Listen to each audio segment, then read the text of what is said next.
What's up, YouTube? Just want to be consistent here. This is the third one on the third day of, started this thing 3 days ago to do the daily vlog. One thing I wanted to, piece of advice that I wanted to add was, basically, practice being proactive. The word proactive kind of means productive, just means to be a doer. As someone with ADD, if there's something you don't like about ADD that would even cause you to be on YouTube looking stuff up, I would say that probably one of the things that you wish you could improve in is being a doer, getting things done, accomplishing things, being good at that.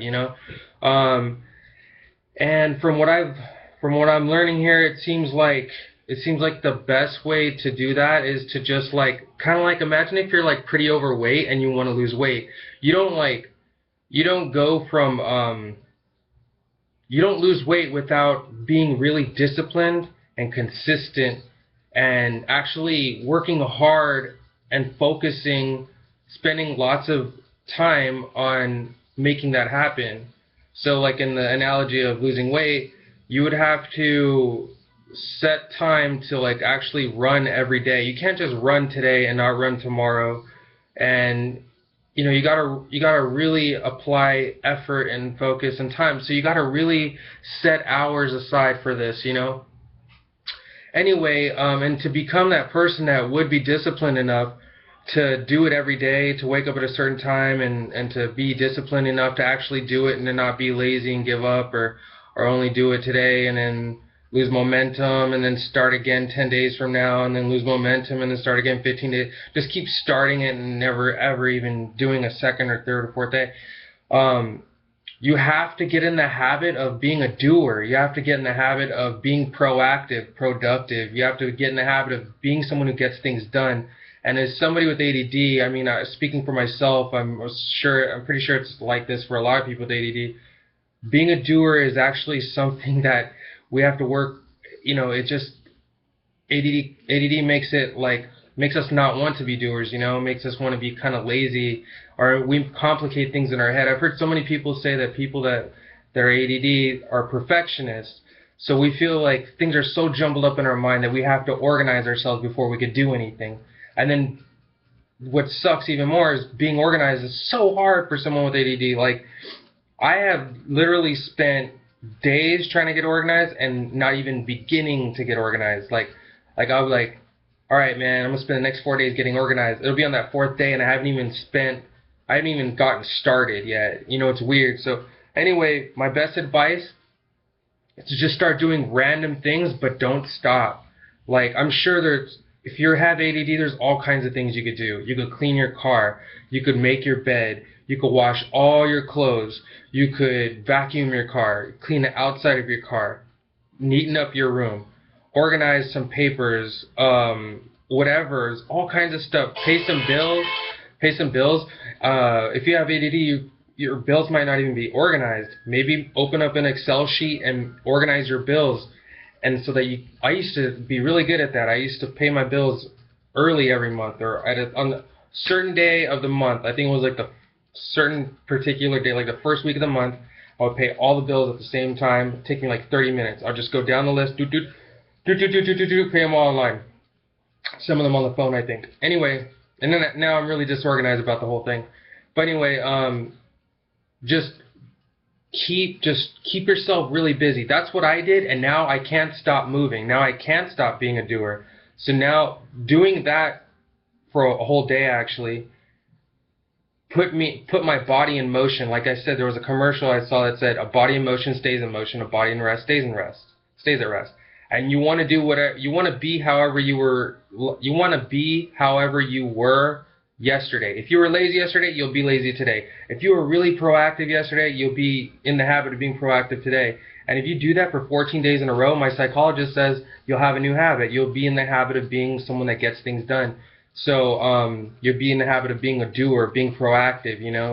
If you spill something on the floor, you don't let it sit or I'll clean it in 30 minutes, I'm eating now. You clean it right away. You won't let the trash fill all the way to the top before you dump the trash or whatever. That sort of thing. You won't wait till you wore all your clothes till you choose to wash your clothes, you know. So anyway, what I did was I just washed all my clothes. I just kept myself busy, man. I actually haven't gotten a car wash in a long time. My windshield's so hard to see when the sun's setting. It's like, damn, I really can't see anything. Excuse my language. Like when I'm facing towards the sun's distance, like seriously, I can't see a thing.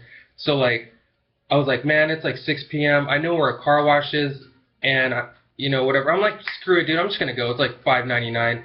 Freaking drove all the way down to that car wash, which is probably a couple miles away, and came straight back. Took me exactly 30 minutes. I felt so awesome doing it. I felt so like alive. Like, wow, man. Like, I just felt awesome. And that was all part of the day where I was just doing a bunch of stuff to stay in motion.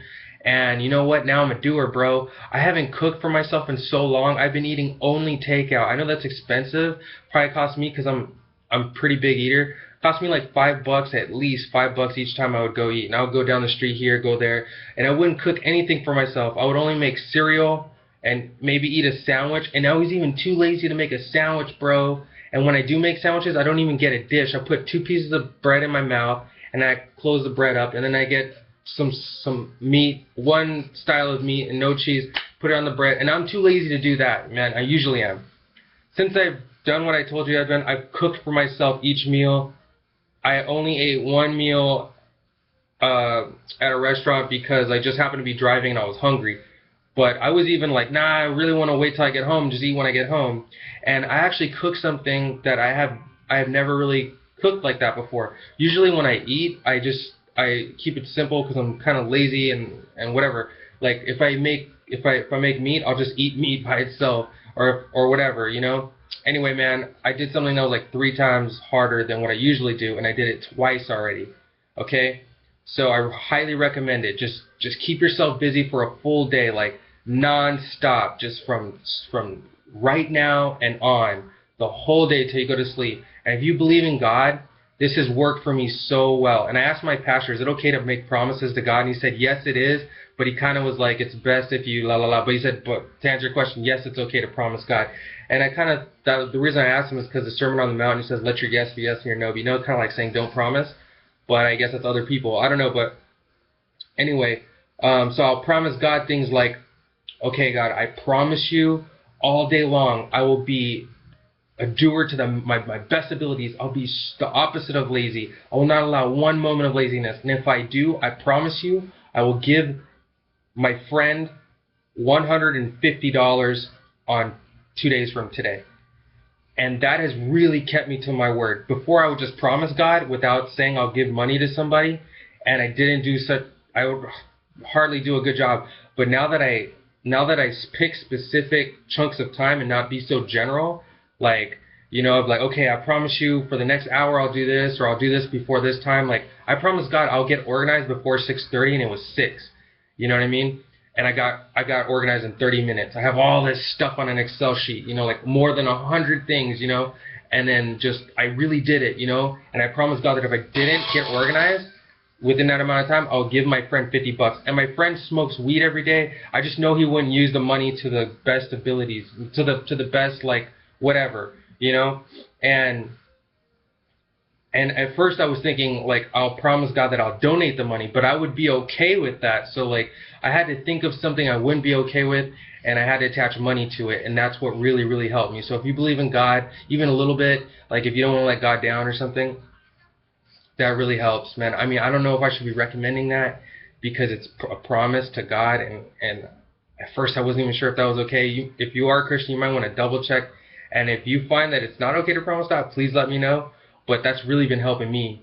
Alright guys, I just wanted to share that with you. Oh, and another thing, just let me share this with you. Right on the news, they said something about a chemical that's in a lot of soap and toothpaste and stuff, and it's called, dang, it starts with a P, Pebates, or I'll put it in the next video because I have to go check. And another thing is my girlfriend told me about sulfate. I did not know about that, bro. I was using body wash with sulfate, shampoo with sulfate, like a face soap with sulfate. Almost everything has sulfate. Even my toothpaste has sulfate. It's like 4 things with sulfate. Initially, I only found it in my shampoo, so I didn't even wash my hair since she told me about, oh, by the way, sulfate can cause like terminal illnesses or supposedly, just being overcautious. So I go to Target and I go get some Burt's Bees shampoo. Oh my gosh, dude, it is so worth it. Like, it does such a much better job. I was using Pantene Pro V and was drying my hair out. Burt's Bees, oh man, like my hair looks so much better ever since I used Burt's Bees, bro. And it's the smells reminds me of some good childhood smell. And I can't put my finger on it. And it's worth it. I mean, like, it was only like Burt's Bees, I think it's like $7, and I think Pantene Pro V is like 4. It was only a little bit more. But then, dude, I was checking because I heard about this thing. It's called Pebblites or Pebbits, or I'll put it in the next video, I promise, or I'll do my best to. Because I read everything again, I found that toothpaste sulfate is in my Colgate toothpaste. Sulfate is in what's that thing called? Cetaphil face soap. It was in well, I already knew this when I first checked. It was in the Gillette body wash that I bought. So now I just use regular Irish Spring bar soap, which is what I was using before, and it works great and it smells awesome. And I'm gonna go to Target and get Burt's Bees toothpaste, I guess, and Burt's Bees face soap, and yeah. And my girlfriend bought me a facial scrub. It's pretty cool. If you're a dude, I recommend it. If you're a girl, you probably know about it. I think it's called a facial scrub. It's got these like little, like, not rocks, but little chunks of something, and it gets all like the dead skin and clogged pores off your face. It feels so bomb when you use it. You feel clean, bro. I highly recommend it. But I found that there's sulfate in that crap. So now if Burt's Bees makes it, I'll get it too, or if there's a version without sulfate, I'll get it. Anyway, guys, have a good day. This is video number 3. I'm doing it 3 days in a row. That's tight. Thanks, bye.